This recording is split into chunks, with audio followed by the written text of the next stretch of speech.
Okay everyone, so I'm in the next two sections. This is the green and white section and the blue section. So I've already planted the shrubs and then I've already put down the irrigation lines, and I went ahead and edged it because I'm gonna edge it with some like pavers, like oh, that one right there. I'll get more of those and just lay them flat. Oh, sorry. So I'm gonna get more like those, and I'm gonna lay them flat along this edge. Okay. And so now I'm going to go get the plants, and I'm actually gonna go get the lilac. So let me get the lilac and talk to you guys about what I'm gonna do with the lilac. Okay guys, so this is a beauty of Moscow lilac. And so the reason I'm planting it here is because I'm going to attempt to do an espaliered arbor using this. So hold on a second, let me put the dog back up on his little spot so he does not pull against me. Okay, so let me tell you a little bit about this particular lilac. It's not that big. It gets between 10 to 12 feet high and wide. I've seen some indication online that it gets more like 15 feet high. So I'm going to espalier it into a it's an arbor.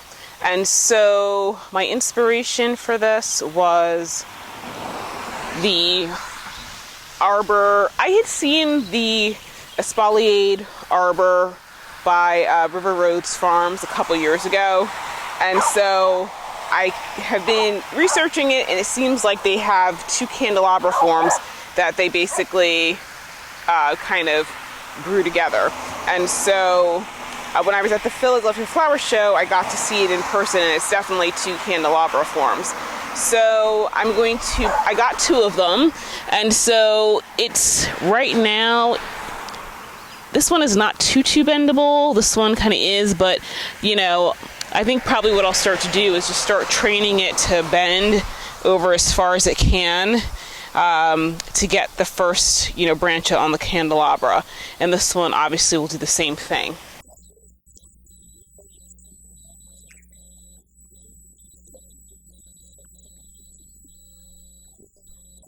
It's not exactly an exact comparison. Like the tree, kind of grows almost in a circle.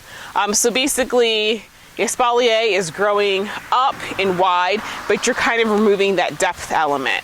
And so what I'm going to do is I'm going to get some of those green U-posts, and I'm going to use maybe some cattle panel or even chicken wire as kind of like the trellis part, and as it grows I'll be tying the branches down to those, to kind of guide the tree into the shape that I want it.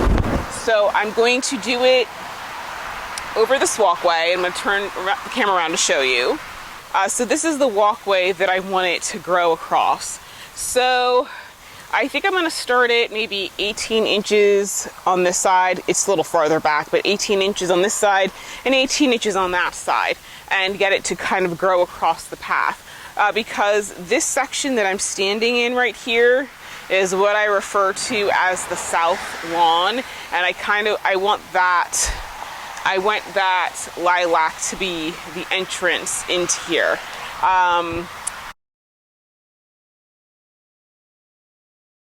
I've kind of got a general idea of what I want to do. I do have to clean some stuff up. For example, all those extra branches and stuff on the sycamore have got to come down. The low ones I'll probably take out myself. The higher ones I'll have to get a tree company to do that. There is, I think it's a quince right here. I'm going to take that out. I'm basically going to clean it up back to these two trees. And so I'm thinking of kind of doing almost like a circular shape, sort of. So for example, where the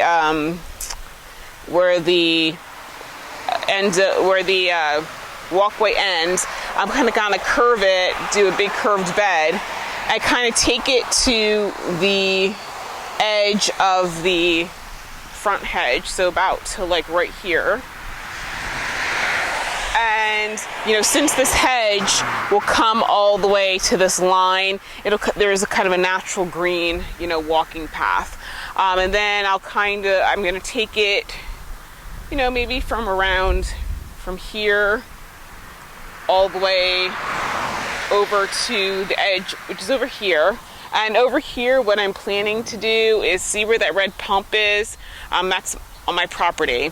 I have some arborvitae to go back there, so at the edge of the property will be arborvitae, and then I'll have these rhododendron in front of it. I'm debating upon whether or not I'm going to take those all the way down. To be quite honest, I might actually remove these.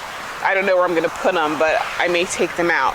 But I'm going to have a row of arborvitae on this side to kind of mark the end of the property, which kind of goes a little past that power pole. And so yeah, so I'm thinking about doing more of it's not going to be a perfect circle because unfortunately the trees are where the trees are, but it's going to be, I'm kind of going with a circular idea. So I'm not, the garden will basically meet the edge of the house on this side, because when we get, well, not the actual house, not the porch, and because from here on is where I want the potager garden to be. So eventually I'm going to take this mess down. There's kind of a raised area. I want to have that smoothed out. And then I'm thinking, I'm not sure if I'm going to have the path continue back into here on this side, and then there's an opening on the other side, or if I want to redo this and just have one central path. But that's kind of where I'm going. So I think the lilac espalier will look kind of cool. The other thing I'm going to be doing to give more separation between the parterre and the south lawn, and the reason I call it the south lawn is because this is the south side of my house, is I have some camellias, and I'm going to do a fan-shaped espalier with the camellias, so they'll get about 5 feet tall, so that way you kind of have a visual separation. So that's kind of where I'm going with this, y'all. So actually I'm going to go inside, get something to drink, and give the pooch some attention because he's been howling at me forever. And then, yeah, I'll see, you know, I'll measure this distance off. I'll plant this one, and then I'll start arranging the other flowers. So see you guys in a bit. Bumper snoot. Bumper snoot. Say hi to your adoring fans. Are you going to ignore me? He's ignoring me. Oh, you're looking at, oh, look. Looking at the camera? Okay, he stopped. Okay guys, before I take the dog for a walk, let me show you where I'm planning to go with everything. And it took me a while to think of this, but you know, since I'm almost done the outer edge, you know, I have to be thinking about the next section. So these are going to be planting beds, and at first I was thinking about just doing straight planting beds, but I do need somewhere to sit. So I've kind of set things up how I'm thinking. So I want seating in the corners. And so I'm going to start with these bricks. I'm going to fill them with the remaining gravel that I have and kind of take it back to there, and I'm going to have like triangular beds. I'm going to put a single shrub in the middle of each triangle. And the reason that I'm going to do that is because I'm going to do a topiary. I'm still deciding if I'm going to do a cupcake or a spiral. And yeah, so that's how I want it's going to be. And then over here, I am, you know, for whatever reason, I thought I had more seating. Maybe I'll put the chaise lounge over here. Because I kind of want, you know, I may switch it up and put one of that bench over here and then a chaise lounger over there. Because I would like to have essentially one seating area and one kind of lounging area. So yeah, so maybe I'll get like a hammock chair or something, and because that'll be kind of cool in one of the corners, but it won't take up too much space. So that's what I'm thinking about doing in terms of seating for in here. With respect to that hammock, I don't know where I'm going to put it yet. I got some furniture on the porch, so it really can't fit up there. So I might just put it off in the lawn for right now.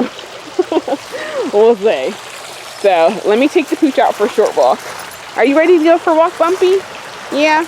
Okay, come on.